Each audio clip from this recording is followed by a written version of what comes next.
ತಿಳ್ಕೋಬೇಕು.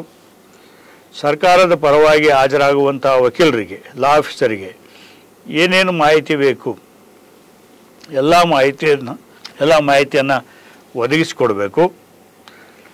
ಪ್ರಕರಣ ಪ್ರಾರಂಭ ಆದಾಗಿಂದ ಕೊನೆಯ ತೀರ್ಪು ಬರೋವರೆಗೆ ಆ ನಂತರ ಅದರ ಮೇಲ್ಮನವಿ, ಅಪೀಲ್, ಪುನರ್ವಿಮರ್ಶೆ, ರಿವಿಷನ್ ಎಲ್ಲ ಹಂತಗಳಲ್ಲಿನೂ ಅವಶ್ಯವಿದ್ದ ಎಲ್ಲ ಮಾಹಿತಿಯನ್ನು ಕಾನೂನು ಅಧಿಕಾರಿಗಳಿಗೆ ಅವರು ಒದಗಿಸಿಕೊಡಬೇಕು. ಆಮೇಲೆ ಯಾವ ದಾಖಲಾತಿಗಳು ಬೇಕಾಗ್ತವೋ ಆ ದಾಖಲಾತಿಗಳನ್ನೆಲ್ಲ ಅಧಿಕೃತ ಅಧಿಕಾರಿಗಳಿಂದ ಸಹಿ ಮಾಡಿಸ್ಕೊಂಡು ಕಾನೂನು ಅಧಿಕಾರಿಗಳಿಗೆ ಅವರು ವರ್ಗಾಯಿಸಬೇಕು. ಯಾವುದೇ ಒಂದು ಆಂತರಿಕ ಆಜ್ಞೆಯನ್ನು ಪಡಿಬೇಕಾದಂಥ ಸಂದರ್ಭ ಇದ್ದಲ್ಲಿ ಅವರು ಕಾನೂನಿನ ಅಧಿಕಾರಿ ಅವರ ಜೊತೆಗೆ ಸಮಾಲೋಚನೆ ಮಾಡಿ ಅಂಥ ಒಂದು ಆಜ್ಞೆಯನ್ನು ಪಡೆಯೋದಕ್ಕೆ ಪ್ರಯತ್ನ ಮಾಡಬೇಕು. ಇವು ವ್ಯಾಜ್ಯ ನಿರ್ವಹಣಾ ಅಧಿಕಾರಿಯ ಕರ್ತವ್ಯಗಳು. ಆನಂತರ ಪ್ರಕರಣ ಪ್ರಾರಂಭ ಆಗ್ತದೆ. ದಾವೆ ಹೂಡಿ ಆಯಿತು ಅಥವಾ ದಾವೆ ಹೂಡಿದದ್ರ ವಿರುದ್ಧ ಪ್ರತಿವಾದ ಪತ್ರ ಸಲ್ಲಿಸಿ ಆದಮೇಲೆ ಪ್ರಕರಣ ನಡೀತದೆ ನ್ಯಾಯಾಲಯದಲ್ಲಿ. ಅದರಲ್ಲಿ ಬಹುಮುಖ್ಯವಾದ ಒಂದು ಹಂತ ಅಂತಂದರೆ ವಿವಾದಾಂಶಗಳ ತೀರ್ಮಾನ, ಫ್ರೇಮಿಂಗ್ ಆಫ್ ದಿ ಇಶ್ಯೂಸ್. ಒಂದು ಪಕ್ಷದವರು ಹೇಳಿದ್ದು ಇನ್ನೊಂದು ಪಕ್ಷದವರು ಅದು ಇಲ್ಲ ಅನ್ನೋದು ವಿವಾದಾಂಶ. Leased by one, denied by other. ಈ ವಿವಾದಾಂಶಗಳನ್ನು ನ್ಯಾಯಾಲಯದವರು ತೀರ್ಮಾನ ಮಾಡ್ತಾರೆ. ಎರಡೂ ಪಕ್ಷಗಳನ್ನು ಅವರು ಗಮನದಲ್ಲಿಟ್ಕೊಂಡು ಅವರ ವಾದಪತ್ರ, ಪ್ರತಿವಾದ ಪತ್ರ ಎಲ್ಲವನ್ನು ನೋಡಿ ವಿವಾದಾಂಶಗಳನ್ನು ರಚನೆ ಮಾಡ್ತಾರೆ. Framing of the issues. ಈ ಕಾನೂನಿನ ಅಧಿಕಾರಿ, ಸರ್ಕಾರದ ಪರ ವಕೀಲರು, ಇವರು ಎಲ್ಲ ವಿಷಯಗಳನ್ನು ಗಮನದಲ್ಲಿಟ್ಕೊಂಡು ಸರಿಯಾದ ವಿವಾದಾಂಶಗಳು ರಚನೆ ಆಗಿವೆಯೋ ಇಲ್ಲವೋ ಅನ್ನೋದ್ರ ಬಗ್ಗೆ ಕಾಳಜಿ ವಹಿಸಬೇಕು. ಸರಿಯಾದ ವಿವಾದಾಂಶಗಳ ರಚನೆ ಆಗಿದ್ದಿದ್ದಿಲ್ಲ ನ್ಯಾಯಾಲಯದಲ್ಲಿ ಅಂತಂದರೆ ಆವಾಗ ಇವರು ವಿವಾದಾಂಶಗಳನ್ನು ತಿದ್ದುಪಡಿ ಮಾಡೋದಕ್ಕೋಸ್ಕರ ಅರ್ಜಿಯನ್ನು ಸಲ್ಲಿಸ್ಬೋದು. ಅಥವಾ ಯಾವುದೋ ಅನಾವಶ್ಯಕ ವಿವಾದಾಂಶವನ್ನು ಅಲ್ಲಿ ಸೇರಿಸಿದ್ರಂದರೆ ಅದನ್ನು ತೆಗೆದುಹಾಕೋದಕ್ಕೆ ಅಥವಾ ಹೊಸದಾಗಿ ಯಾವುದೋ ಒಂದು ವಿವಾದಾಂಶವನ್ನು ಸೇರಿಸೋದಕ್ಕೋಸ್ಕರ ಅವರು ಅರ್ಜಿಯನ್ನು ಸಲ್ಲಿಸ್ಬೋದು. ಮತ್ತು ಆ ಅರ್ಜಿಯ ಒಂದು ಪ್ರತಿಯನ್ನು ಕಾನೂನು ಕಾರ್ಯದರ್ಶಿಗಳಿಗೆ ಕಳಿಸಿಕೊಡಬೇಕು. ಈ ಲಿಟಿಗೇಷನ್ ಕಂಡಕ್ಟಿಂಗ್ ಆಫೀಸರ್ ಏನಿರ್ತಾರೆ ಇಲಾಖೆಯಲ್ಲಿ, ಇವರು ಖುದ್ದಾಗಿ ಪ್ರಕರಣ ಬಂದಾಗ ಖುದ್ದಾಗಿ ಇವರು ನ್ಯಾಯಾಲಯದಲ್ಲಿ ಹಾಜರಿರಬೇಕು.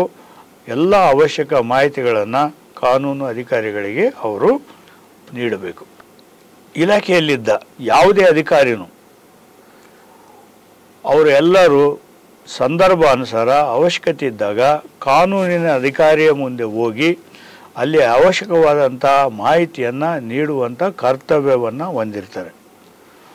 ಈ ಸರ್ಕಾರದ ಪರ ನ್ಯಾಯಾಲಯದಲ್ಲಿ ಕೇಸ್ ನಡೆಸಬೇಕಂತಂದರೆ ಮಾಹಿತಿ ಬೇಕು. ಈ ಮಾಹಿತಿ ಸರ್ಕಾರದ ಅಧಿಕಾರಿಗಳಲ್ಲಿ ಇರ್ತದೆ. ಆ ಅಧಿಕಾರಿಗಳು ಅಲ್ಲಿ ಹೋಗಿ ಎಲ್ಲ ರೀತಿಯ ಮಾಹಿತಿಯನ್ನು ಕೊಡಬೇಕಾಗ್ತದೆ. ಇಲ್ಲಿ ಇನ್ನೊಂದು ಸೂಕ್ಷ್ಮತೆ ಏನು ಇದರಲ್ಲಿ ಅಳವಡಿಸಿದ್ದಾರೆ ಅಂತಂದರೆ, ಕಾನೂನಿನ ಅಧಿಕಾರಿಗಳು, ಇವರು ವಕೀಲರು, ಸರ್ಕಾರಿ ಅಧಿಕಾರಿಗಳು ಬಂದಾಗ ಅವರಿಂದ ತ್ವರಿತವಾಗಿ ಏನು ಮಾಹಿತಿ ಪಡೆಯೋದು ಅದನ್ನು ಪಡೆದುಬಿಟ್ಟು ಅವ್ರನ್ನ ಕಳಿಸಿಕೊಡಬೇಕು. ಅನಾವಶ್ಯಕವಾಗಿ ಅವರನ್ನು ಈ ತಮ್ಮ ಕಚೇರಿಯಲ್ಲಿ ಅಥವಾ ನ್ಯಾಯಾಲಯದಲ್ಲಿ ಕೂಡಿಸ್ಕೊಳ್ಳಬಾರದು. ಯಾಕಂದರೆ ಅದರಿಂದ ಇಲಾಖೆಯ ಕೆಲಸಕ್ಕೂ ಧಕ್ಕೆ ಆಗ್ತದೆ. ಕೆಲವೊಂದು ಸರಿ ಏನಾಗ್ತದೆ, ಇದು ಸ್ವಾಭಿಮಾನದ ಪ್ರಶ್ನೆಗಳು ಬಂದುಬಿಡ್ತವೆ. ಇಲ್ಲಿಗೆ ಕರೆಸ್ತೀನಿ, ಅವ್ರನ್ನ ಕರೆಸಿ ಕುಂದಿರಿಸ್ತೀನಿ, ಈ ಥರ ಭಾವನೆ ಬರಬಾರದು. ನಾವು ಸರ್ಕಾರದಲ್ಲಿದ್ದ ಅಧಿಕಾರಿಗಳೂ ಅಷ್ಟೇ, ಇದು ಸರ್ಕಾರದ ಪರವಾಗಿರೋ ಒಂದು ವ್ಯಾಜ್ಯ ಅಥವಾ ಸರ್ಕಾರದ ವಿರೋಧವಾಗಿರೋಂಥ ವ್ಯಾಜ್ಯ, ಇಲ್ಲಿ ಇವರು ನಮ್ಮ ಪರವಾಗಿ ವಕೀಲರಿದ್ದಾರೆ, ಇವರಿಗೆ ಏನು ಬೇಕು ಮಾಹಿತಿ ಅದನ್ನೆಲ್ಲ ನಾವು ಕೊಡಬೇಕು ಅನ್ನೋ ಭಾವನೆ, ಅಂಥ ಒಂದು ಕರ್ತವ್ಯ ನಮ್ಮ ಮೇಲೆ ಇದೆ ಅನ್ನೋ ಒಂದು ವಿಚಾರ ಸರ್ಕಾರದ ಅಧಿಕಾರಿಗಳು ಮನಸ್ಸಲ್ಲಿ ಇಟ್ಕೊಂಡಿರಬೇಕು. ಈ ಕಾನೂನು ಅಧಿಕಾರಿಗಳು ಕಾರಣವಿಲ್ಲದೆ ಅಡ್ಜರ್ನ್ಮೆಂಟ್ ಕೇಳಂಗಿಲ್ಲ. ಮುದ್ದತ್ತು ಅಂತೀವಿ ನಾವು.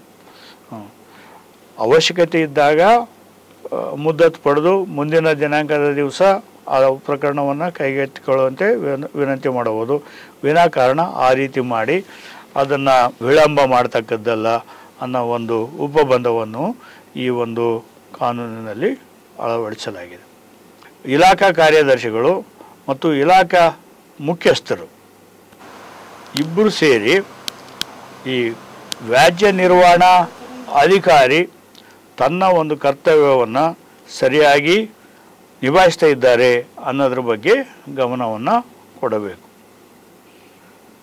ಇನ್ನು ದಾಸ್ತಾವೇಜುಗಳ ಪ್ರಕಾರ ಸಂಬಂಧಪಟ್ಟಂಥ ದಾಖಲೆಗಳು ಏನೇನು ಬೇಕಾಗ್ತವೆ, ಎಂಥ ದಾಖಲೆಗಳು ಬೇಕಾಗ್ತವೆ, ಅವುಗಳೆಲ್ಲ ಕ್ರೋಢೀಕರಿಸಿ ನಾವು ಕಾನೂನು ಅಧಿಕಾರಿಗಳಿಗೆ ಕೊಡಬೇಕಾಗ್ತದೆ.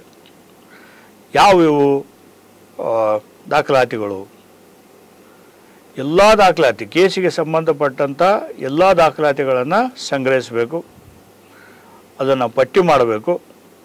ಪಟ್ಟಿ ಮಾಡಿ ಅವುಗಳನ್ನು ನ್ಯಾಯಾಲಯಕ್ಕೆ ಹಾಜರು ಮಾಡೋದಾಯ್ತು ಅಂತಂದರೆ ಅಲ್ಲಿ ಒಂದು ಅಕ್ನಾಲೇಜ್ಮೆಂಟನ್ನು ಪಡಿಬೇಕು.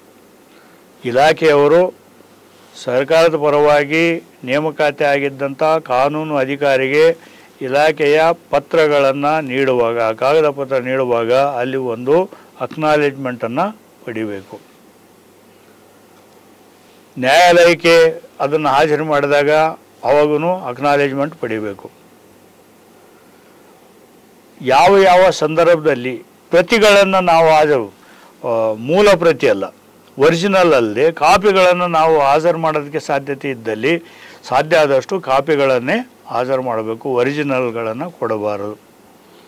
ಕೆಲವೊಂದು ಸಂದರ್ಭದಲ್ಲಿ ಒರಿಜಿನಲ್ ಕೊಡಲೇಬೇಕಾಗ್ತದೆ ನ್ಯಾಯಾಲಯಕ್ಕೆ. ಅಂಥ ಸಂದರ್ಭದಲ್ಲಿ ಅದರ ಒಂದು ಪ್ರತಿಯನ್ನು, ಫೋಟೋ ಕಾಪಿಯನ್ನು ತಯಾರಿಸಿ ಅದರ ಮೇಲೆ ಒಂದು ನೋಟ್ ಬರೀಬೇಕು. ಏನಂತಂದರೆ ಈ ರೀತಿ ಇಂಥ ಸಂದರ್ಭದಲ್ಲಿ ಇದರ ಮೂಲ ಪ್ರತಿಯನ್ನು ನ್ಯಾಯಾಲಯಕ್ಕೆ ಹಾಜರು ಮಾಡಲಾಗಿದೆ ಅಂತ ಆ ನೋಟ್ ಬರೆದು ಅದನ್ನು ಕಚೇರಿ ಕಡತದಲ್ಲಿ ಇಟ್ಕೋಬೇಕು. ಇನ್ನು ಸರ್ಕಾರದ ವಿರುದ್ಧ ಏನು ದಾಖಲಾತಿಗಳು ಅಲ್ಲಿ ಹಾಜರಾಗಿರ್ತವೆ ಅವುಗಳನ್ನೆಲ್ಲ ಸರಿಯಾಗಿ ಇವರು ಅಭ್ಯಾಸ ಮಾಡಬೇಕು. ಯಾಕಂದರೆ ಕೆಲವೊಂದು ಸಂದರ್ಭದಲ್ಲಿ ಇಲ್ಲಿ ಕೊಟ್ಟಿ ದಾಖಲಾತಿಗಳನ್ನು ಬಂದಿರೋಂಥ ಒಂದು ಸಾಧ್ಯತೆ ಇರ್ತದೆ. ಇನ್ನೊಂದೇನು ವಿಚಾರ ಅಂತಂದರೆ, ಒಂದೇ ಒಂದು ದಾಖಲಾತಿ ಬೇಕಿದ್ದಾಗ ಇಡೀ ಕಡತವನ್ನೇ ಹಾಜರು ಮಾಡೋ ಅವಶ್ಯಕತೆ ಇರೋದಿಲ್ಲ. ಸಂಬಂಧಪಟ್ಟ ಪತ್ರವನ್ನು ಮಾತ್ರ ಹಾಜರು ಮಾಡಬೇಕು. ಕೆಲವೊಂದು ಸಾರಿ ಕೊಟ್ಟಿ ದಾಖಲಾತಿಗಳು ಬಂದಾಗ ಅವುಗಳನ್ನು ನ್ಯಾಯಾಲಯ ಮಾನ್ಯ ಮಾಡಬಾರದು ಅನ್ನೋ ಒಂದು ವಾದವನ್ನು ಮಂಡಿಸಬೇಕಾಗ್ತದೆ. ಈ ಸಾಕ್ಷ್ಯಗಳು, ಸರ್ಕಾರದ ಪರವಾದ ವಕೀಲರು ಯಾವ ಯಾವ ಸಾಕ್ಷ್ಯವನ್ನು ನ್ಯಾಯಾಲಯದ ಮುಂದೆ ಹಾಜರು ಮಾಡಬೇಕಾಗ್ತದೆ, ಮೌಖಿಕ ಸಾಕ್ಷ್ಯಗಳಿರ್ಬೋದು ಅಥವಾ ದಸ್ತಾವೇಜುಗಳಿರ್ಬೋದು, ಅದನ್ನು ಪಟ್ಟಿ ಮಾಡಬೇಕು. ಯಾರು? ಕಾನೂನು ಅಧಿಕಾರಿ. ಪಟ್ಟಿ ಮಾಡಿ ಆ ಪಟ್ಟಿಯನ್ನು ವ್ಯಾಜ್ಯ ನಿರ್ವಹಣಾ ಅಧಿಕಾರಿಗೆ ಸಲ್ಲಿಸಬೇಕು.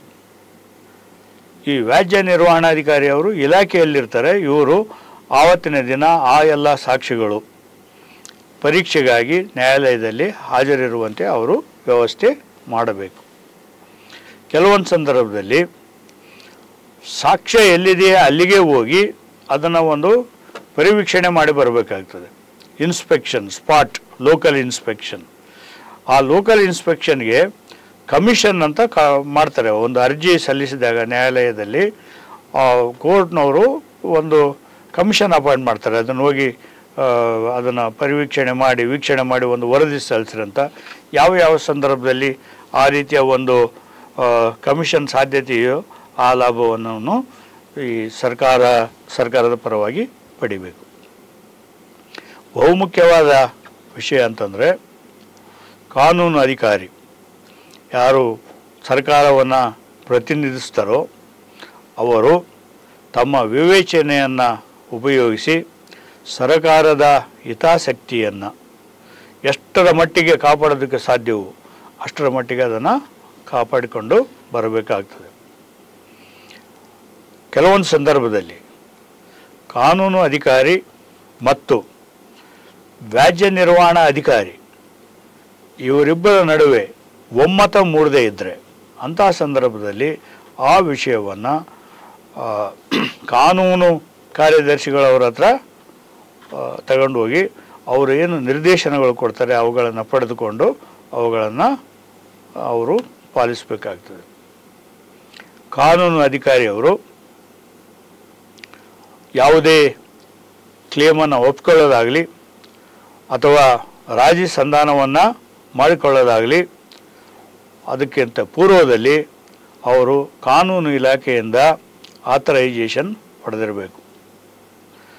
ಯಾವುದೇ ರೀತಿಯ ಒಪ್ಪಂದ, ರಾಜಿ ಸಂಧಾನ ಅಥವಾ ಕ್ಲೇಮನ್ನು ಒಪ್ಪುವಕ್ಕಿಂತ ಮೊದಲು ಅದಕ್ಕೆ ಅನುಮೋದನೆ ನೀಡೋಕ್ಕಿಂತ ಮೊದಲು ಕಾನೂನು ಇಲಾಖೆಯವರು ಆ ಸಂಬಂಧಪಟ್ಟ ಇಲಾಖೆಯ ಕಾರ್ಯದರ್ಶಿ ಜೊತೆಗೆ ಚರ್ಚೆ ಮಾಡಿ ಆ ನಂತರ ಆ ಒಂದು ಒಪ್ಪಂದ ಮಾಡಿಕೊಳ್ಳೋದಕ್ಕೆ, ರಾಜಿ ಮಾಡಿಕೊಳ್ಳೋದಕ್ಕೆ ಅನುಮೋದನೆ ಕೊಡಬಹುದಾಗಿರ್ತದೆ. ಇನ್ನು ಸರ್ಟಿಫೈಡ್ ಕಾಪೀಸ್, ಯಾವುದೇ ತೀರ್ಪು ಬಂದ ತಕ್ಷಣ ಏನು ಮಾಡ್ತಾರೆ,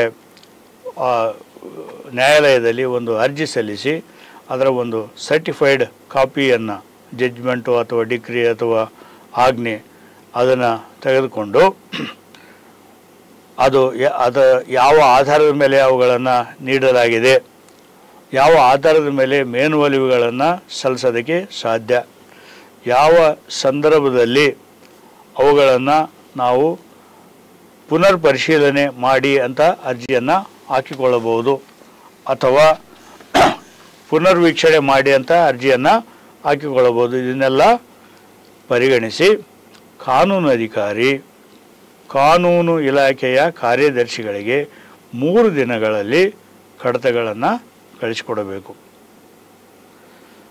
ಕಾನೂನು ಇಲಾಖೆಯವರು ಈ ಪ್ರಕರಣವನ್ನು ನಾವು ಮುಂದೆ ತೆಗೆದುಕೊಂಡು ಹೋಗಬೇಕು ಅಂತ ತೀರ್ಮಾನ ಮಾಡಿದಲ್ಲಿ ಆ ಸಂದರ್ಭದಲ್ಲಿ ಪುನಃ ಏನಾಗ್ತದೆ, ಒಂದು ಆರ್ಡರ್ ಪಾಸ್ ಆಗ್ತದೆ. ಈ ಪ್ರಕರಣವನ್ನು ಮೇಲ್ಮನವಿ ಸಲ್ಲಿಸಿ ಅಥವಾ ಪುನರ್ವಿಮರ್ಶೆಗೆ ಸಲ್ಲಿಸಿ ಅಂತ ಒಂದು ಆಜ್ಞೆ. ಆ ಆಜ್ಞೆಯಲ್ಲಿ ಪುನಃ ಕಾನೂನು ಅಧಿಕಾರಿ ಯಾರು, ವ್ಯಾಜ್ಯ ನಿರ್ವಹಣಾ ಅಧಿಕಾರಿ ಯಾರು, ಯಾವ ಆಧಾರದ ಮೇಲೆ ಇದನ್ನು ನಾವು ದಾಖಲಾತಿ ಮಾಡಬೇಕು, ಇದಕ್ಕೆ ಸಂಬಂಧಪಟ್ಟಂಥ ನಮಗೆ ಅನುಕೂಲವಾಗುವಂಥ ಮೊದಲಿನ ತೀರ್ಪುಗಳು ಏನು, ಇದನ್ನೆಲ್ಲ ತಯಾರು ಮಾಡಬೇಕಾಗ್ತದೆ. ಅದನ್ನು ತಯಾರು ಮಾಡಿ ಡಿಪಾರ್ಟ್ಮೆಂಟ್ ಸೆಕ್ರೆಟರಿ ಅವರಿಗೆ ಕಳಿಸಿಕೊಡ್ತಾರೆ. ಆ ನಂತರ ಲಾ ಆಫೀಸರ್ ಅವರು ಈ ಅಪೀಲಿಗೋಸ್ಕರ ಮೆಮೊರಾಂಡಮನ್ನು ತಯಾರು ಮಾಡಿ, ಈ ಮೆಮೊರಾಂಡಮ್ ತಯಾರು ಮಾಡುವಾಗ ಅವರು ವ್ಯಾಜ್ಯ ನಿರ್ವಹಣಾ ಅಧಿಕಾರಿ ಜೊತೆಗೆ ಸಮಾಲೋಚನೆ ಮಾಡಿ ಅದನ್ನು ತಯಾರು ಮಾಡಿ ಅದನ್ನು ನ್ಯಾಯಾಲಯದಲ್ಲಿ ಸಲ್ಲಿಸ್ತಾರೆ, ದಾಖಲಾತಿ ಮಾಡ್ತಾರೆ. ಆ ಒಂದು ಮೆಮೊರಾಂಡಮ್ನ ಕಾಪಿಯನ್ನು ಕಾನೂನು ಕಾರ್ಯದರ್ಶಿ ಅವರಿಗೆ ಕಳಿಸಿಕೊಡ್ತಾರೆ. ಕಾನೂನು ಕಾರ್ಯದರ್ಶಿ ಅವರು ಅದನ್ನು ಸ್ಟಡಿ ಮಾಡಿ ಇನ್ನೂ ಹೆಚ್ಚಿನ ಗ್ರೌಂಡ್ಗಳನ್ನು ಇದರಲ್ಲಿ ಹಾಕಬೇಕಾಗಿತ್ತು ಅನಿಸಿದಾಗ ಆ ರೀತಿಯ ನಿರ್ದೇಶನಗಳನ್ನು ಅವರು ಕಾನೂನು ಅಧಿಕಾರಿಗಳಿಗೆ ಕೊಡ್ತಾರೆ. ಸರ್ಕಾರದ ವಿರುದ್ಧ ಅಪೀಲ್ ಬಂದಾಗೂ ಇದೇ ರೀತಿಯ ಪ್ರಕ್ರಿಯೆಯನ್ನು ಅಲ್ಲಿ ಅನುಸರಿಸಲಾಗ್ತದೆ. ಇನ್ನು ರಿಟ್ ಪೆಟಿಷನ್ ಫೈಲ್ ಆದಾಗ ಯೂಶ್ವಲಿ ಸರ್ಕಾರದ ವಿರುದ್ಧ, ಸರ್ಕಾರ ಅಂತಂದರೆ ಮುಖ್ಯ ಕಾರ್ಯದರ್ಶಿಯವರು, ಇಲಾಖಾ ಕಾರ್ಯದರ್ಶಿಯವರು ಅಥವಾ ಜಿಲ್ಲಾ ಮಟ್ಟದಲ್ಲಿ ಡೆಪ್ಯೂಟಿ ಕಮಿಷನರ್ ಅವರ ವಿರುದ್ಧ ಈ ರಿಟ್ ಪೆಟಿಷನ್ಗಳು ಫೈಲ್ ಆಗಿರ್ತವೆ, ನೋಟಿಸ್ಗಳು ಬರ್ತವೆ. ಈಗಾಗಲೇ ನಾವು ನೋಡಿದಂಗೆ ಚೀಫ್ ಸೆಕ್ರೆಟರಿ ಅವರಿಗೆ ಬಂದಿರೋ ನೋಟಿಸ್ಗಳನ್ನು head of the legal cell of the DPAR ಅವರು ಸ್ವೀಕಾರ ಮಾಡ್ತಾರೆ, ಮಾಡಿ ಸಂಬಂಧಪಟ್ಟ ಇಲಾಖಾ ಕಾರ್ಯದರ್ಶಿ ಅವರಿಗೆ ಅದನ್ನು ಕಳಿಸಿಕೊಡ್ತಾರೆ. ಇನ್ನು ಉಳಿದ ಎಲ್ಲ ಸಂದರ್ಭದಲ್ಲಿ ಯಾವ ಅಧಿಕಾರಿಯ ಹೆಸರಿನಲ್ಲಿ ಅದು ದಾಖಲಾತಿ ಆಗಿರ್ತದೋ ಆ ಅಧಿಕಾರಿಗಳು ನೋಟಿಸನ್ನು ಪಡಿಬೇಕು. ಈ ನೋಟಿಸ್ ಬಂದ ತಕ್ಷಣ ಆ ನೋಟಿಸನ್ನು ಲಾ ಡಿಪಾರ್ಟ್ಮೆಂಟ್ಗೆ ಕಳಿಸಿಕೊಡಬೇಕು. ಲಾ ಡಿಪಾರ್ಟ್ಮೆಂಟಿಗೆ ಕಳಿಸುವಾಗ ಅದರಲ್ಲಿ ಯಾವ ಅಧಿಕಾರಿಗಳು ಈ ಪ್ರಕರಣದ ಬಗ್ಗೆ ಮಾಹಿತಿಯನ್ನು ಹೊಂದಿರ್ತಾರೆ, ಈ ಪ್ರಕರಣಕ್ಕೆ ಕಾನೂನು ವ್ಯಾಜ್ಯ ನಿರ್ವಹಣಾ ಅಧಿಕಾರಿ ಯಾರು, ಇದನ್ನು ಇಲಾಖೆಯಲ್ಲಿ ಯಾರು ಅದನ್ನು ಸಹಿ ಮಾಡೋದಕ್ಕೆ ಅಧಿಕೃತಗೊಂಡಿರ್ತಾರೆ. ಅದನ್ನೆಲ್ಲ ಮಾಹಿತಿಯನ್ನು ಅದರಲ್ಲಿ ದಾಖಲು ಮಾಡಿ ಲಾ ಡಿಪಾರ್ಟ್ಮೆಂಟ್ಗೆ ಕಳಿಸ್ಕೊಡ್ಬೇಕು. ಕೆಲವೊಂದು ಸರಿ ಏನಾಗ್ತದೆ, ನ್ಯಾಯಾಲಯದಲ್ಲಿ ಪ್ರಕರಣ ದಾಖಲಾದ ತಕ್ಷಣ ನ್ಯಾಯಾಧೀಶರು ಅಲ್ಲೇ ಕೋರ್ಟ್ನಲ್ಲಿ ಇದ್ದ ಸರ್ಕಾರಿ ವಕೀಲರುಗಳಿಗೆ ಟೇಕ್ ನೋಟಿಸ್ ಅಂತ ಹೇಳ್ಬಿಡ್ತಾರೆ. That is taking notice on direction. ಈ ಉಚ್ಚ ನ್ಯಾಯಾಲಯದಲ್ಲಿ ಗೌರ್ಮೆಂಟ್ ಲೀಡರ್ ಅವರಿಗೆ ಅಥವಾ ಅಡ್ವೊಕೇಟ್ ಅವರಿಗೆ ಅವರು ನ್ಯಾಯಾಧೀಶರು ಈ ರೀತಿ ಹೇಳಿಬಿಡ್ತಾರೆ. ಆವಾಗ ಅವ್ರೇನು ಮಾಡ್ತಾರೆ, ಸಂಬಂಧಪಟ್ಟ ವಕೀಲರು, ಗೌರ್ಮೆಂಟ್ ವಕೀಲರು, ಗೌರ್ಮೆಂಟ್ ಲೀಡರು ಅವರು ಆ ಒಂದು ನೋಟಿಸನ್ನು ತೆಗೆದುಕೊಂಡು ತಮ್ಮ ಒಂದು ಕವರಿಂಗ್ ಲೆಟರನ್ನು ಅದಕ್ಕೆ ಸೇರಿಸಿ ಅದನ್ನು ಲಾ ಡಿಪಾರ್ಟ್ಮೆಂಟ್ಗೆ ಕಳಿಸ್ಕೊಡ್ತಾರೆ ಮತ್ತು ಸಂಬಂಧಪಟ್ಟ ಡಿಪಾರ್ಟ್ಮೆಂಟ್ನ ಸೆಕ್ರೆಟರಿ ಅವರಿಗೆ ಅದರ ಒಂದು ಪ್ರತಿಯನ್ನು ಕಳಿಸಿಕೊಡ್ತಾರೆ. ಆವಾಗ ಆ ಇಲಾಖಾ ಕಾರ್ಯದರ್ಶಿಗಳು ಈ ಪ್ರಕರಣದಲ್ಲಿ ನಾವು ಏನಾದರೂ ಒಂದು ಆಂತರಿಕ ಪರಿಹಾರವನ್ನು ಪಡೆಯಬೇಕು ಏನು ಅನ್ನೋದ್ರ ಬಗ್ಗೆ ವಿಚಾರ ಮಾಡಿ ತೀರ್ಮಾನ ಕೈಗೊಳ್ತಾರೆ. ಅಂಥ ಸಂದರ್ಭದಲ್ಲಿ ಸರ್ಕಾರದ ಪರವಾಗಿ ನ್ಯಾಯಾಲಯದಲ್ಲಿ ಯಾರು ಹಾಜರಾಗಬೇಕು, ಅಲ್ಲಿ ಒಬ್ಬ ಲಾ ಆಫೀಸರನ್ನು ಆಥರೈಸ್ ಮಾಡಬೇಕು ಸರ್ಕಾರದ ಪರವಾಗಿ ಅಲ್ಲಿ ವಾದವನ್ನು ಮಂಡಿಸೋದಕ್ಕೋಸ್ಕರ. ಆವಾಗ ಆ ಕಾನೂನು ಅಧಿಕಾರಿ ಸರ್ಕಾರದ ಪರವಾಗಿ ಕೌಂಟರ್ ಸ್ಟೇಟ್ಮೆಂಟ್ ವಿರೋಧ ಮಾಡುವಂಥ ಒಂದು ಹೇಳಿಕೆಯನ್ನು ತಯಾರು ಮಾಡಿ ಅದನ್ನು ಕಾನೂನು ಇಲಾಖೆಗೆ ಕಳಿಸಿ ಅಲ್ಲಿಂದ ಅನುಮೋದನೆ ಪಡೆದು ನಂತರ ಅವರು ನ್ಯಾಯಾಲಯಕ್ಕೆ ಅದನ್ನು ಸಲ್ಲಿಸ್ತಾರೆ. ರಿಟ್ ಅಪೀಲಲ್ಲೂ ಇದೇ ರೀತಿಯ ಒಂದು ಪ್ರಕ್ರಿಯೆಯನ್ನು ಅನುಸರಿಸ್ತಾರೆ. ಇನ್ನು ಸುಪ್ರೀಂ ಕೋರ್ಟಿನಲ್ಲಿ ವ್ಯಾಜ್ಯ ಇದ್ದಾಗ ಸರ್ಕಾರದ ಪರವಾಗಿ ಸುಪ್ರೀಂ ಕೋರ್ಟ್ನಲ್ಲಿ ವ್ಯಾಜ್ಯ ಇದ್ದಾಗ ಕಾನೂನು ಕಾರ್ಯದರ್ಶಿಯವರು ಈ ಒಂದು ಮೇಲ್ಮನವಿಯನ್ನು ಅಥವಾ ಸ್ಪೆಷಲ್ ಲೀವ್ ಪೆಟಿಷನ್ ಸುಪ್ರೀಂ ಕೋರ್ಟ್ನಲ್ಲಿ ನಾವು ದಾಖಲಾತಿ ಮಾಡಬೇಕೇ ಅನ್ನೋದ್ರ ಬಗ್ಗೆ ಕಾನೂನು ಕಾರ್ಯದರ್ಶಿಗಳು ಅದನ್ನು ಪರಿಶೀಲನೆ ಮಾಡ್ತಾರೆ. ಆ ಒಂದು ಮೇಲ್ಮನವಿಯನ್ನು ಸಲ್ಲಿಸಬೇಕು ಅನ್ನೋ ಒಂದು ತೀರ್ಮಾನ ಕೈಗೊಂಡಲ್ಲಿ ಕಾನೂನು ಕಾರ್ಯದರ್ಶಿಯವರು ಒಂದು ಆಜ್ಞೆಯನ್ನು ಹೊರಡಿಸಿ ಅಡ್ವೊಕೇಟ್ ಆನ್ ರೆಕಾರ್ಡ್ ಯಾರು ಇರಬೇಕು ಇದರಲ್ಲಿ ಇದನ್ನೆಲ್ಲ ತೀರ್ಮಾನ ಮಾಡಬೇಕಾಗ್ತದೆ. ಈ ಕಾನೂನು ಕಾರ್ಯದರ್ಶಿಯವರು ಸ್ಟೇಟ್ ಅಡ್ವೊಕೇಟ್ ಜನರಲ್ ಅವ್ರನ್ನ ಅಥವಾ ಒಬ್ಬ ಲಾ ಆಫೀಸರ್ ಅವ್ರನ್ನ, ಯೂಶ್ವಲಿ ಹೈಕೋರ್ಟ್ನಲ್ಲಿ ಯಾರು ಆ ಪ್ರಕರಣವನ್ನು ನಡೆಸಿದರೋ ಅಂಥ ಒಂದು ಲಾ ಆಫೀಸರ್ ಅವ್ರನ್ನ ಲಾ ಆಫೀಸರ್ ಅಂತಂದು ನೇಮಕಾತಿ ಮಾಡ್ಬೋದು, ಅಥವಾ ಅಡ್ವೊಕೇಟ್ ಜನರಲ್ ಆಫೀಸಲ್ಲಿದ್ದ ಬೇರೆ ಯಾವುದೇ ಅಧಿಕಾರಿಯನ್ನು ಆ ರೀತಿ ನೇಮಕಾತಿ ಮಾಡಬಹುದು. ಅದರ ಜೊತೆಗೆ ಸುಪ್ರೀಂ ಕೋರ್ಟ್ನಲ್ಲಿ ಯಾವ ಅಡ್ವೊಕೇಟ್ ಆನ್ ರೆಕಾರ್ಡ್ ಈ ಒಂದು ವ್ಯಾಜ್ಯವನ್ನು ನಿಭಾಯಿಸಬೇಕು ಅನ್ನೋದ್ರ ಬಗ್ಗೆನೂ ಅದರಲ್ಲಿ ಮೆನ್ಷನ್ ಮಾಡಬೇಕಾಗ್ತದೆ. ಅದರ ಜೊತೆಗೆ ಸುಪ್ರೀಂ ಕೋರ್ಟ್ನಲ್ಲಿ ಯಾವ ಯಾವ ಅಂಶದ ಮೇಲೆ ವಾದವನ್ನು ಮಂಡಿಸಬೇಕು ಅನ್ನೋದನ್ನು ಅದರಲ್ಲಿ ತೋರಿಸೋದಕ್ಕೆ ಸಾಧ್ಯ. ಸರ್ವೋಚ್ಚ ನ್ಯಾಯಾಲಯದಲ್ಲಿ ಸರ್ಕಾರದ ವ್ಯಾಜ್ಯ ಬಗ್ಗೆ ನಾವು ತಿಳ್ಕೊಳ್ಬೇಕಂತಂದರೆ, ಸರ್ಕಾರದ ಪರವಾಗಿ ದಾವೆಯನ್ನು ಹೂಡುವಾಗ ಕಾನೂನು ಕಾರ್ಯದರ್ಶಿಯವರು ಈ ಒಂದು ದಾವೆಯನ್ನು ಹೂಡಬೇಕು ಬೇಡವೋ ಅನ್ನೋದ್ರ ಬಗ್ಗೆ ವಿಚಾರಣೆ ಮಾಡಿ ಪರಿಶೀಲಿಸಿ ತೀರ್ಮಾನ ತಗೊಳ್ತಾರೆ. ಆ ಒಂದು ತೀರ್ಪಿನ ವಿರುದ್ಧ, ಉಚ್ಚ ನ್ಯಾಯಾಲಯದ ತೀರ್ಪಿನ ವಿರುದ್ಧ ಮೇಲ್ಮನವಿ ಹೋಗಬೇಕು ಅಂತ ತೀರ್ಮಾನ ಆದಾಗ ಕಾನೂನು ಕಾರ್ಯದರ್ಶಿಯವರು ಒಂದು ಆಜ್ಞೆಯನ್ನು ಹೊರಡಿಸಿ ರಾಜ್ಯದ ಅಡ್ವೊಕೇಟ್ ಜನರಲ್ ಅಥವಾ ಕಾನೂನು ಅಧಿಕಾರಿಗಳನ್ನು ಆ ಒಂದು ವ್ಯಾಜ್ಯವನ್ನು ನಿಭಾಯಿಸೋದಕ್ಕೋಸ್ಕರ ಅವರಿಗೆ ಆಥರೈಜೇಷನ್ ನೀಡ್ತಾರೆ. ಈ ಸಂದರ್ಭದಲ್ಲಿ ಅಡ್ವೊಕೇಟ್ ಜನರಲ್ ಆಫೀಸಲ್ಲಿದ್ದ ಬೇರೆ ಯಾವುದೇ ಒಬ್ಬ ಕಾನೂನು ಅಧಿಕಾರಿಗೂ ಅವರು ಆಥರೈಜೇಷನ್ ಕೊಡಬಹುದು. ಆ ರೀತಿ ಒಂದು ಆಥರೈಜೇಷನ್ ನೀಡಿದಾಗ ಆ ಒಂದು ಆಜ್ಞೆಯಲ್ಲಿ ಸರ್ವೋಚ್ಚ ನ್ಯಾಯಾಲಯದಲ್ಲಿ ಈ ಒಂದು ವ್ಯಾಜ್ಯವನ್ನು ನಿಭಾಯಿಸುವಂಥ ಅಡ್ವೊಕೇಟ್ ಆನ್ ರೆಕಾರ್ಡ್ ಯಾರು ಅನ್ನೋದನ್ನು ಮತ್ತು ಸರ್ವೋಚ್ಚ ನ್ಯಾಯಾಲಯದ ಮುಂದೆ ಯಾವ ಪಾಯಿಂಟ್ಗಳನ್ನು ಮಂಡಿಸಬೇಕನ್ನೋದನ್ನು ಆ ಆಜ್ಞೆಯಲ್ಲಿ ನಮೂದು ಮಾಡಿ ಆಜ್ಞೆಯನ್ನು ಹೊರಡಿಸಿರಿ. ಆ ನಂತರ ಅಲ್ಲಿ ಅಧಿಕೃತ ಆಗಿರುವಂಥ ಕಾನೂನು ಅಧಿಕಾರಿಗಳು ಕಾನೂನಿನ ಕಾರ್ಯದರ್ಶಿಗಳ ಜೊತೆಗೆ ಸಮಾಲೋಚನೆ ಮಾಡಿ ವಾದಪತ್ರಗಳನ್ನು ತಯಾರು ಮಾಡ್ತಾರೆ. ಸರ್ವೋಚ್ಚ ನ್ಯಾಯಾಲಯದಲ್ಲಿ ಸಲ್ಲಿಸಬೇಕಾದ ವಾದಪತ್ರಗಳನ್ನು ರಾಜ್ಯದ ಅಡ್ವೊಕೇಟ್ ಜನರಲ್ ಅವರು ಈ ಸರ್ವೋಚ್ಚ ನ್ಯಾಯಾಲಯದಲ್ಲಿ ನಡೆಯುವ ಪ್ರಕರಣವನ್ನು ಸರಿಯಾಗಿ ನಿರ್ವಹಿಸೋದಕ್ಕೋಸ್ಕರ ಬೇಕಾದ ಎಲ್ಲ ಒಂದು ಕಾರ್ಯಗಳನ್ನು ಅವರು ಕೈಗೊಳ್ಳಬೇಕು ಮತ್ತು ಅಡ್ವೊಕೇಟ್ ಆನ್ ರೆಕಾರ್ಡ್ ಅವರ ಜೊತೆಗೆ ಸಂಪರ್ಕದಲ್ಲಿದ್ದು ಅವರ ಜೊತೆಗೆ ಸಮನ್ವಯವನ್ನು ಸಾಧಿಸಿ ಅಡ್ವೊಕೇಟ್ ಆನ್ ರೆಕಾರ್ಡ್ ಅವರಿಗೆ ಸಲ್ಲಿಸಬೇಕಾದ ಎಲ್ಲ ಕಾಗದ ಪತ್ರಗಳನ್ನು 5 ದಿವಸ ಮುಂಚಿತವಾಗಿ ಯಾವ ಡೇಟಿಗೆ ಅದನ್ನು ಫೈಲ್ ಮಾಡಬೇಕಾಗಿರ್ತದೆ ಅದಕ್ಕಿಂತ 5 ದಿವಸ ಮುಂಚಿತವಾಗಿಯೇ ಕಳಿಸಿಕೊಡಬೇಕು. ಆಮೇಲೆ ಅದಕ್ಕೆ ತಗುಲುವ ವೆಚ್ಚವನ್ನು ಕಳಿಸಿಕೊಡಬೇಕಾಗ್ತದೆ.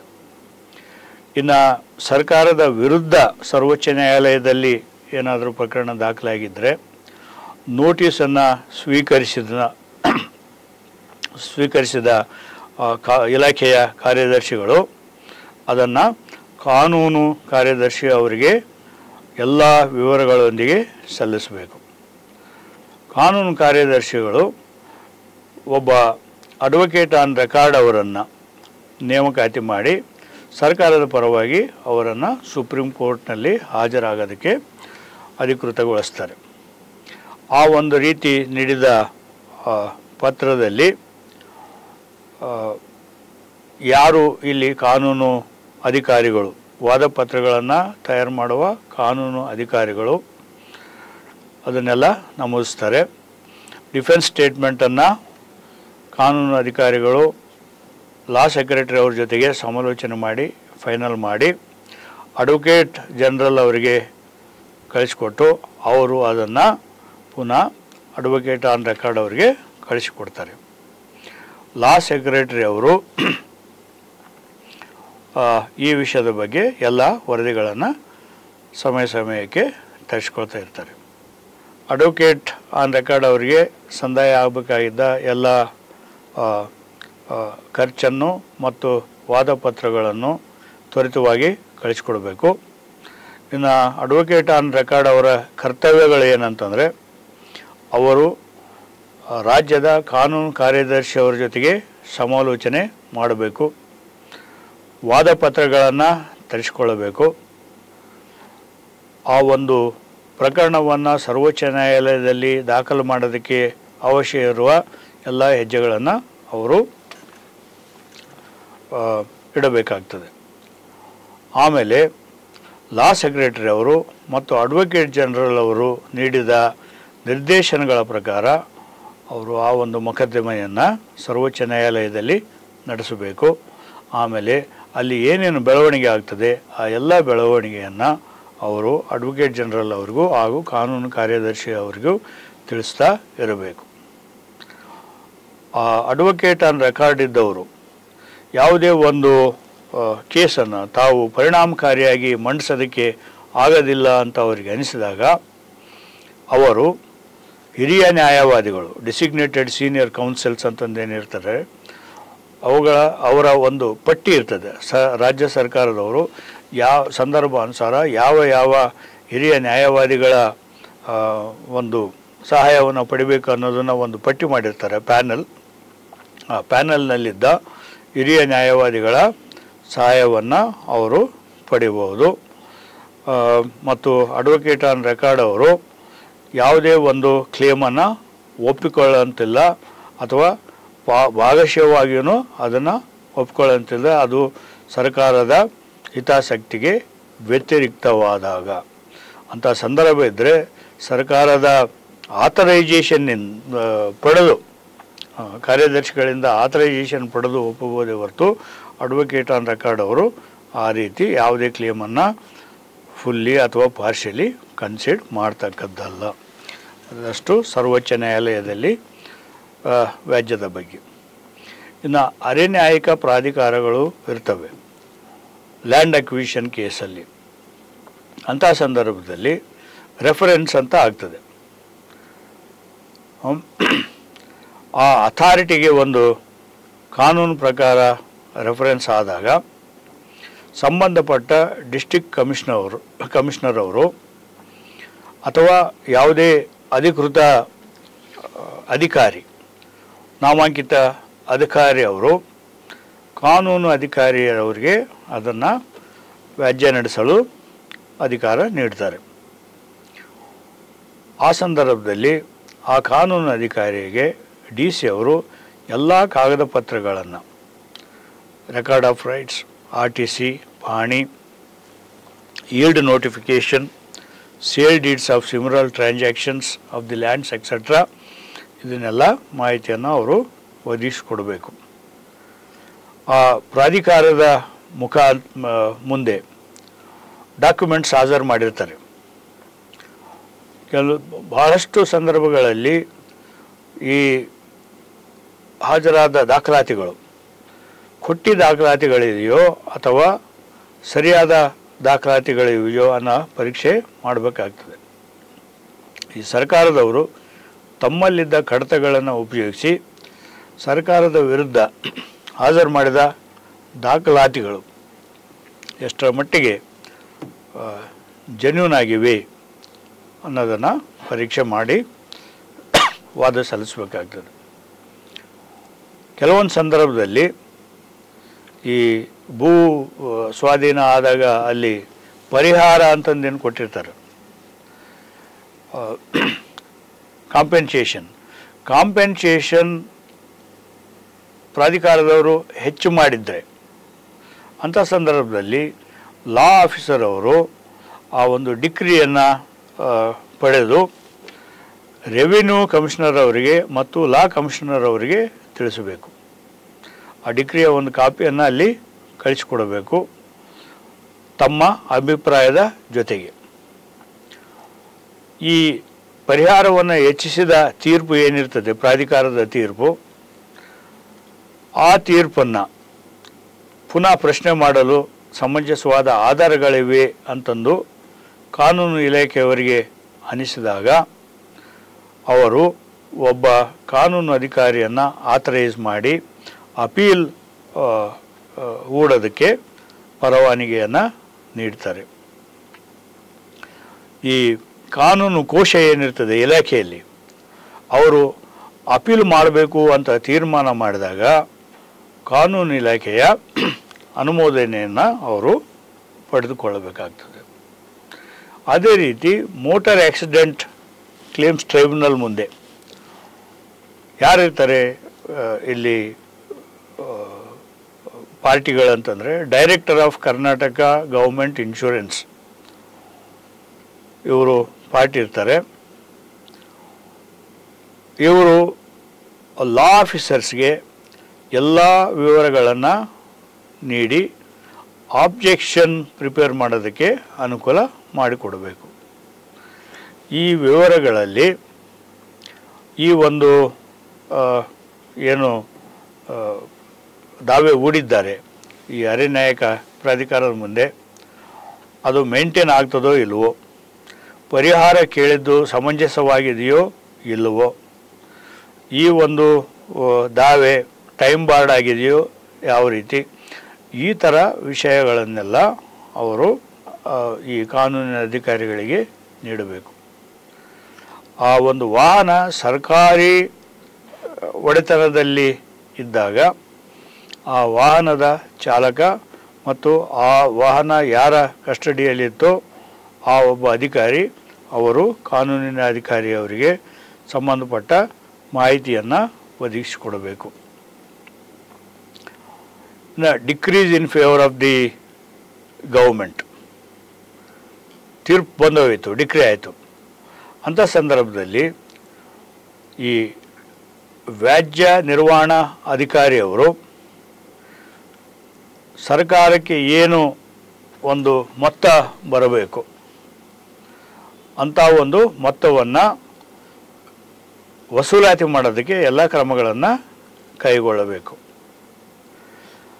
ಆ ರೀತಿ ವಸೂಲು ಮಾಡ್ಕೊಳ್ಳೋದಕ್ಕೆ ಸಾಧ್ಯತೆ ಇಲ್ಲದೇ ಇದ್ದಲ್ಲಿ ಕೆಲವೊಂದು ಸಾರಿ ಯಾವನ ವಿರುದ್ಧ ಆ ಒಂದು ಡಿಕ್ರಿ ಆಗಿರ್ತದೋ ಆ ವ್ಯಕ್ತಿ ಹತ್ರ ಯಾವುದೇ ರೀತಿಯ ಸಂಪನ್ಮೂಲಗಳು ಇಲ್ಲದೇ ಇದ್ದ ಸಂದರ್ಭದಲ್ಲಿ ಅದನ್ನು ಬ್ಯಾಡ್ ಡೆಟ್ ಅಂತಂದು ಪರಿಗಣಿಸಿ ಅದನ್ನು ರೈಟ್ ಆಫ್ ಮಾಡಬೇಕು ಅಂತ ಮನವಿಯನ್ನು ಸಲ್ಲಿಸ್ಬೋದು.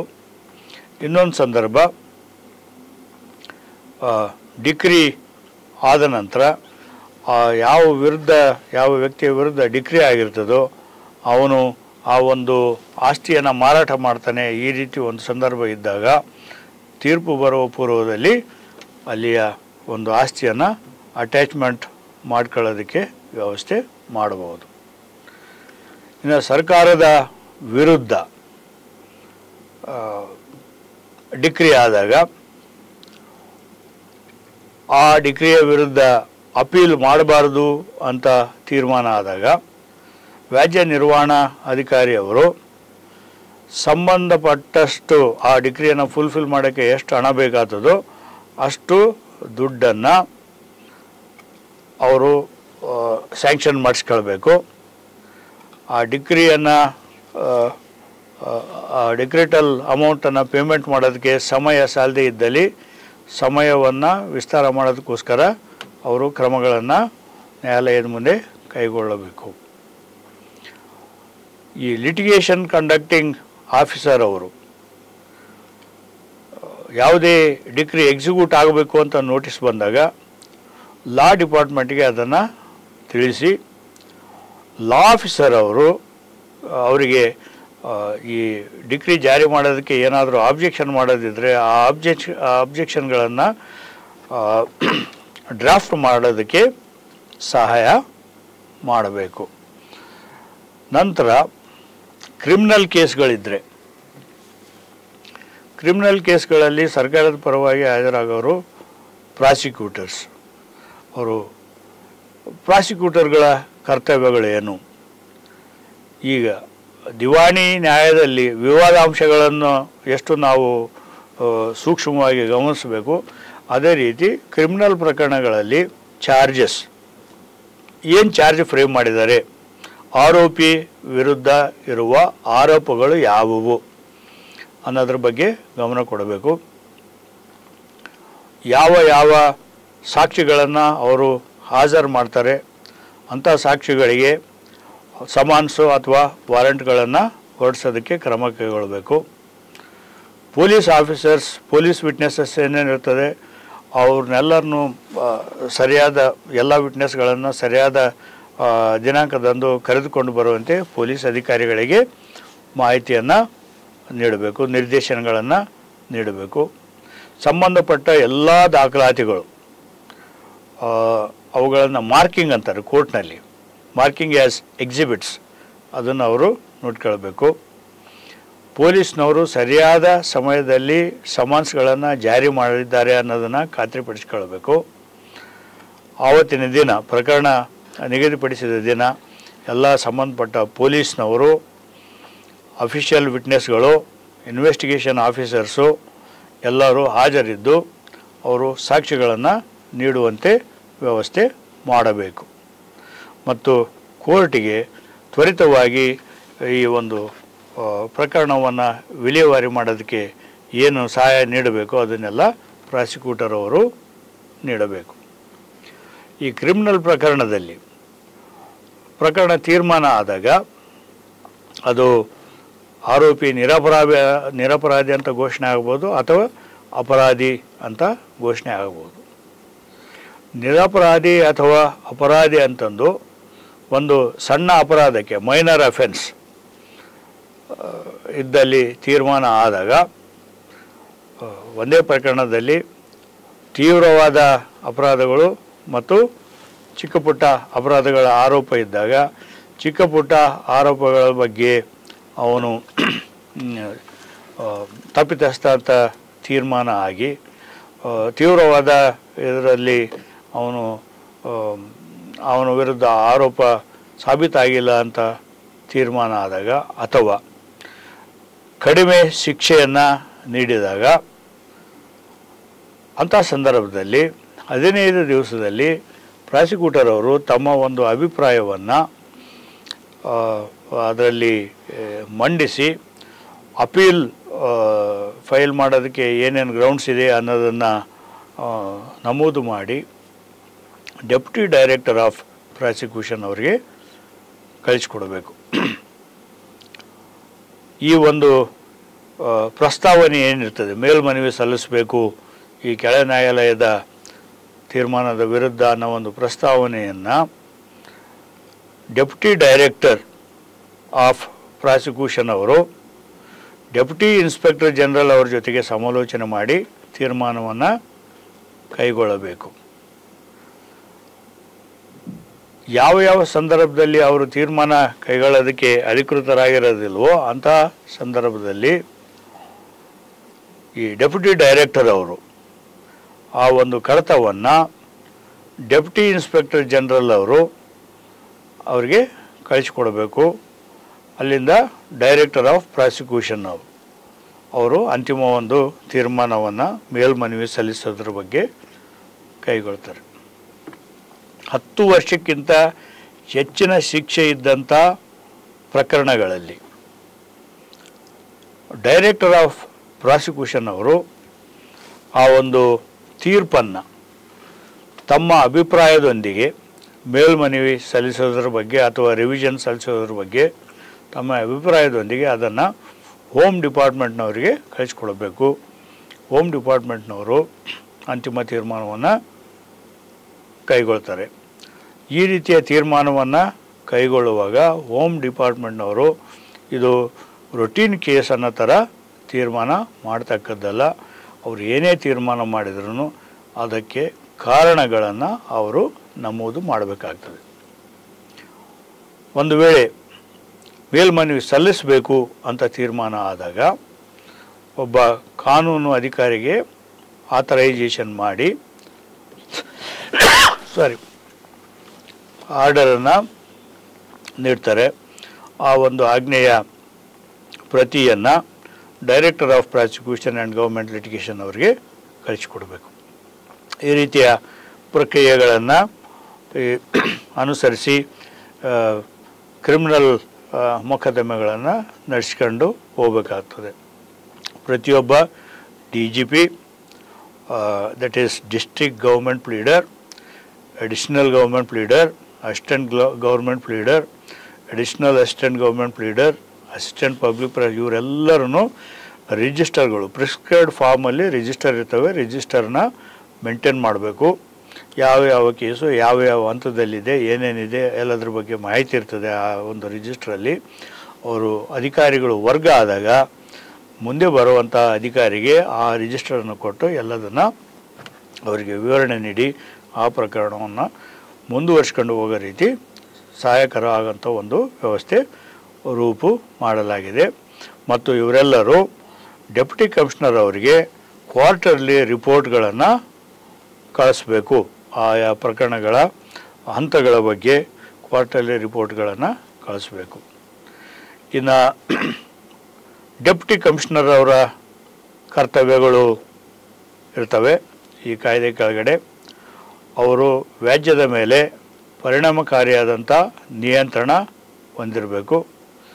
ಸರ್ಕಾರದ ವ್ಯಾಜ್ಯದ ಮೇಲೆ ಮೇಲ್ವಿಚಾರಣೆಯನ್ನು ಕೈಗೊಳ್ಳಬೇಕು.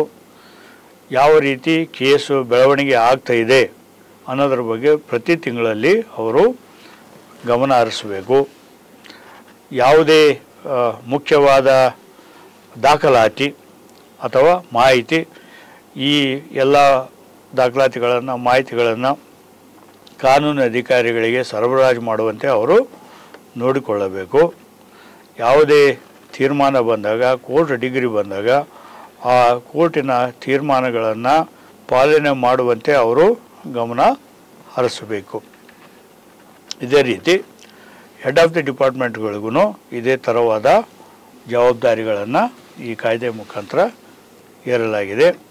ಮತ್ತು ಈ ಒಂದು ಶಾಸನದಲ್ಲಿ nodal officer, state level committee ಮತ್ತು ಡಿಸ್ಟ್ರಿಕ್ಟ್ ಲೆವೆಲ್ ಕಮಿಟಿಗಳನ್ನು ರಚನೆ ಮಾಡೋದಕ್ಕೆ ಮತ್ತು ಅವುಗಳ ಕರ್ತವ್ಯಗಳನ್ನು ತೀರ್ಮಾನ ಮಾಡೋದಕ್ಕೆ ಅವಕಾಶ ಇದ್ದು ಇವುಗಳನ್ನು ರೂಲ್ಸ್ ಮಾಡೋದರ ಮುಖಾಂತರ ಸರ್ಕಾರದವರು ಮಾಡಿರ್ತಾರೆ. ಇಷ್ಟು ನಾವು ಕರ್ನಾಟಕ ಸರ್ಕಾರಿ ವ್ಯಾಜ್ಯ ನಿರ್ವಹಣೆ ಅಧಿನಿಯಮ 2023 ಬಗ್ಗೆ ಸಂಕ್ಷಿಪ್ತ ಮಾಹಿತಿ. ಅವಕಾಶಕ್ಕಾಗಿ ಧನ್ಯವಾದಗಳು. Thank you very much.